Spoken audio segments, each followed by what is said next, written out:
I was changing when my stepson stormed in. What followed? Unpredictable, electric, shocking. I'm Rachel, and this was just weeks ago. The house was eerily silent, like a ghost town. My home, yet it felt alien. My husband, Matthew, was all work, no play, his ambition a slow burn to our relationship. I was just background noise. Our evenings? Dead. He'd be on his phone, me pretending to care about TV. We were in the same space, different planets.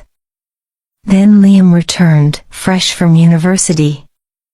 He was different, hot, confident, shaking everything up. His charm, his help in the kitchen, his laugh, it all felt too close. Was it just me feeling his stare linger, his touch deliberate? I dismissed it. But was it really harmless? One day, sunlight cut through my room, highlighting my half-open blouse. I felt old, unnoticed. As I reached for my robe, the door creaked. My heart jumped. There stood Liam, eyes wide, caught between shock and something else. Sorry, he said, backing away. I thought you were downstairs. I swallowed hard, pulse racing. It's okay, I said, my voice trembling. I didn't hear you come in. I just got back, he muttered quickly, his eyes darting to the floor. Didn't mean to interrupt. Neither of us moved. The air felt thick, charged. My cheeks flushed, my heart hammered. There was something in his gaze I couldn't ignore, something deep and unspoken. You didn't interrupt, I forced out, trying to laugh it off. I was just changing. Right, he said, voice tight. I'll leave you to it. But before he could leave, my voice stopped him. Wait. He froze, glancing back. I hesitated, unsure of why I wanted him to stay, but I couldn't stop myself. It's nice to have you around, I said quickly. The house doesn't feel so empty. He softened, leaning against the doorframe, his tension melting away. I like being here, he said simply. It's nice. His words hit me hard. My breath caught. I forgot about the robe around me, the vulnerability, everything. His eyes locked with mine, steady, and in that moment, something stirred inside me, something I hadn't felt in years. Maybe knock next time, I said, trying to ease the tension. He chuckled, the sound warm and low. Noted. As he left, closing the door behind him, I sank onto the bed, still clutching the robe. My heart raced. What had just happened? Why did it feel so alive? And worse, why did I want more? The rest of the afternoon blurred by dishes, laundry, prepping dinner, but my mind was miles away, consumed by that moment. Was it nothing?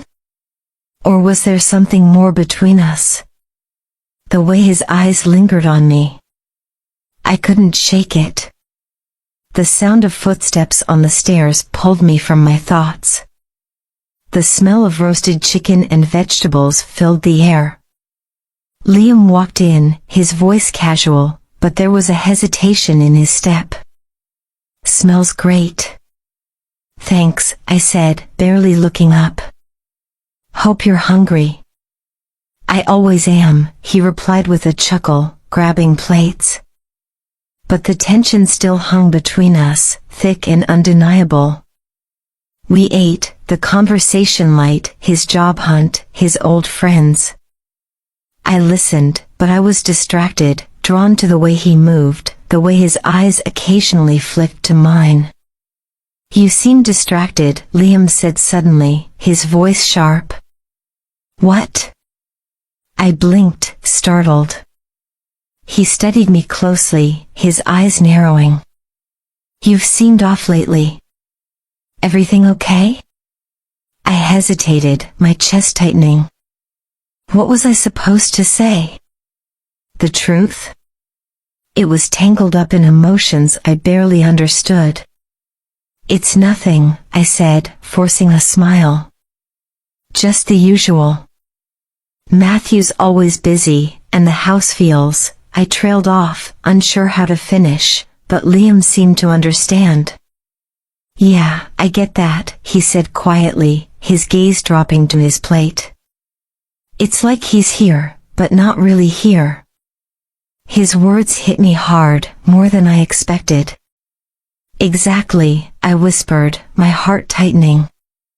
We sat there for a moment in silence, a deep, shared understanding passing between us. When Liam looked up, his eyes held something, empathy, maybe, or something deeper that made me feel seen in a way I hadn't in years.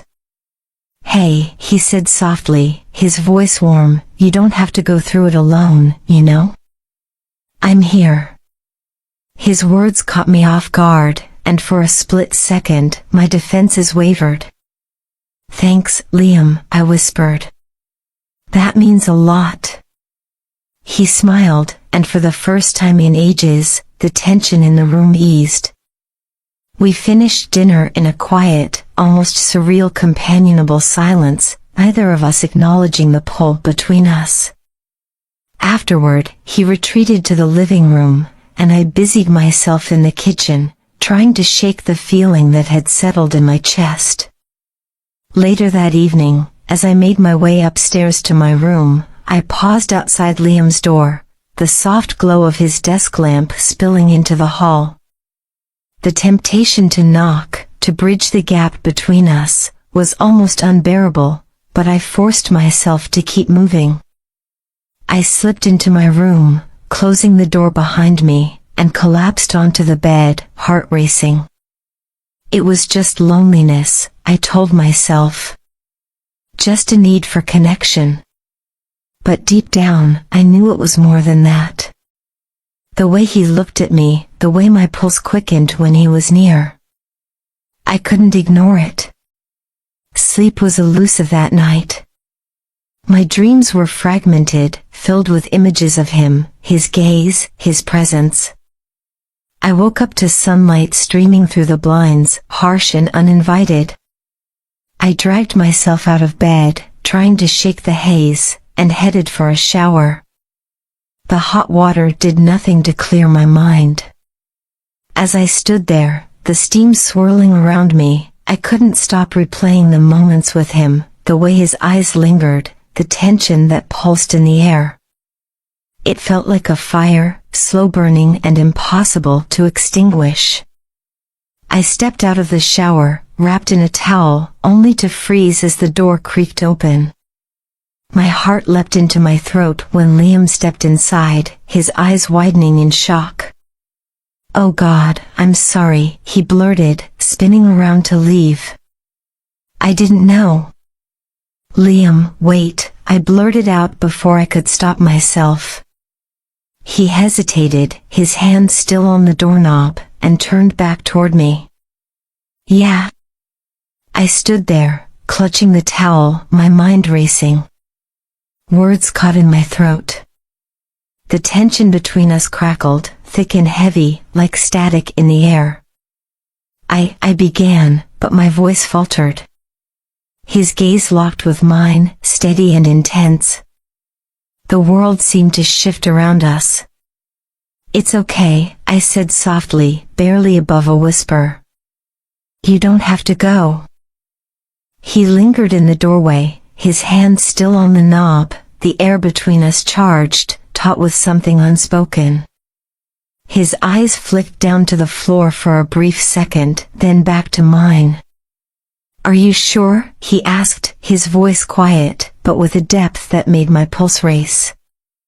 I nodded, though it felt more like instinct than decision. "It's fine," I murmured, forcing a smile. "You just startled me, that's all." He stepped into the room, the door clicking softly shut behind him. "I didn't mean to," he said, his gaze still locked on mine as though searching for something, reassurance, or maybe something deeper. "I thought you'd be downstairs." "I was just finishing up," I said, my voice steadier now. "You don't have to feel so guilty." He chuckled nervously, scratching the back of his neck. "I think we're both a little on edge." And he was right. Every breath, every glance, every movement between us was weighted with meaning. I was hyper-aware of how close Liam was, the warmth of his presence radiating through the space between us. My heart raced,